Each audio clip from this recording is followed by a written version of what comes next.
क्या हम open, distance या प्राइवेट के बाद में रेगुलर कोर्स कर सकते हैं या नहीं कर सकते हैं? ये क्वेश्चन बहुत ज्यादा कमेंट बॉक्स में बच्चों का पूछा गया है। तो इस टॉपिक को लेकर आज मैं आपका एक एक पॉइंट क्लियर करने वाला हूं कि आप कौन सा कोर्स कर सकते हैं रेगुलर मोड में, क्या क्या डॉक्यूमेंट्स की आपको रिक्वायरमेंट होगी, प्राइवेट के बाद में, रेगुलर के बाद में, डिस्टेंस के बाद में, यदि आप अपनी स्टडी को रेगुलर मोड में कंटिन्यू करना चाहते हैं तो किस तरीके से आप कर सकते हैं। तो एक एक पॉइंट मैं आपको क्लियर करूंगा। यदि आप भी जानना चाहते हैं तो वीडियो को अंत तक देखते रहिएगा। तो चलिए साथियों, बिना किसी देरी के करते हैं आज की वीडियो को शुरू।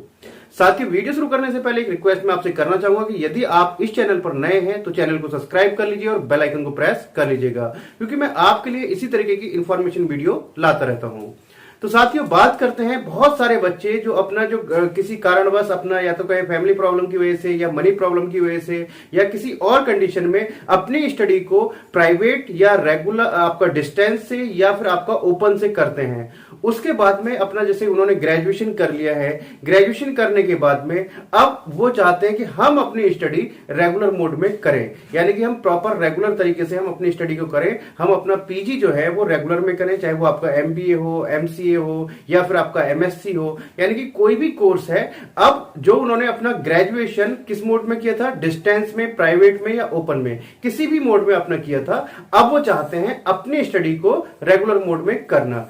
तो साथियों, बिल्कुल कर सकते हैं, किसी भी टाइप की कोई प्रॉब्लम नहीं है। यानी कि यदि आपने डिस्टेंस से किया है या ओपन से किया है या फिर आपने प्राइवेट किया है, तो यदि आपने अपना कोई ग्रेजुएशन कोर्स है या कोई और कोर्स है जो अपना प्राइवेट मोड से किया है, तो आप अपनी स्टडी को आगे रेगुलर मोड में कर सकते हैं, किसी टाइप की कोई प्रॉब्लम नहीं है।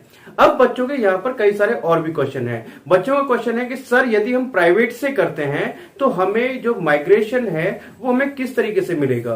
तो साथ ही जो माइग्रेशन होता है, माइग्रेशन यूनिवर्सिटी से अप्लाई किया जाता है। यानी कि सपोज दैट आपने किसी एक यूनिवर्सिटी से अपना ग्रेजुएशन किया, कोई आपने बीए कोर्स ही किया प्राइवेट तरीके से। अब बीए के बाद में आप एमबीए में एडमिशन लेना चाहते हैं, तो जब आप एमबीए में एडमिशन लेंगे तो आपको अपने सारे डॉक्यूमेंट्स देने होंगे, 10th 12th की मार्कशीट, आधार कार्ड, फोटो, ग्रेजुएशन की मार्कशीट, और साथ के साथ अपना क्या देना होगा, माइग्रेशन सर्टिफिकेट।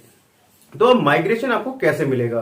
तो साथियों, माइग्रेशन के लिए आपने जिस यूनिवर्सिटी से अपना ग्रेजुएशन किया है, चाहे वो डिस्टेंस मोड में किया है, प्राइवेट मोड में किया है, चाहे वो ओपन से किया है, सभी यूनिवर्सिटी अपना माइग्रेशन इश्यू करती हैं। ऐसा नहीं है कि आपने प्राइवेट से किया है, डिस्टेंस से किया है, ओपन से किया है तो आपको माइग्रेशन सर्टिफिकेट नहीं दिया जाएगा। माइग्रेशन सर्टिफिकेट सभी यूनिवर्सिटीज प्रोवाइड करती है।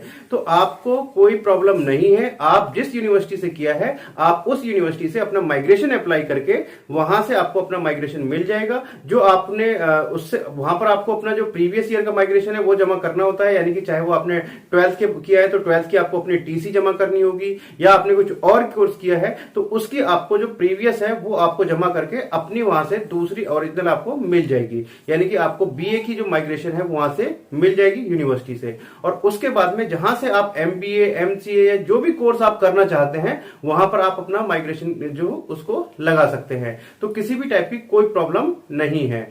यहां पर बच्चे का एक क्वेश्चन और आता है कि सर, परसेंटेज, कि यदि हमने प्राइवेट से किया है या हमने डिस्टेंस से किया है, ओपन से किया है, तो क्या हमारी कोई परसेंटेज कटेगी?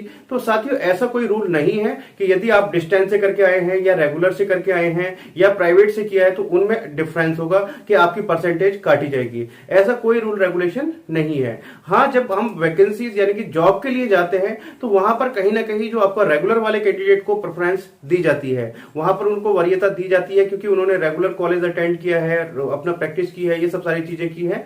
और बाकी आप लोग सभी समझते हैं कि आज की डेट में नॉलेज मैटर करती है, डिग्री मैटर नहीं करती, चाहे वो आपने रेगुलर से किया है, डिस्टेंस से किया है। यदि आपको नॉलेज है, जिस भी फील्ड में आप काम कर रहे हैं, तो आप उस फील्ड में जरूर सक्सेसफुल होंगे। तो आपको फर्स्ट प्रायोरिटी क्या है? आपको नॉलेज होना, और दूसरा क्या है भाई? आपका सेकेंडरी डिग्री है। तो साथियों, आई होप आप सब सारी चीजें आपको क्लियर हो गई होंगी अपने इस डाउट को लेकर।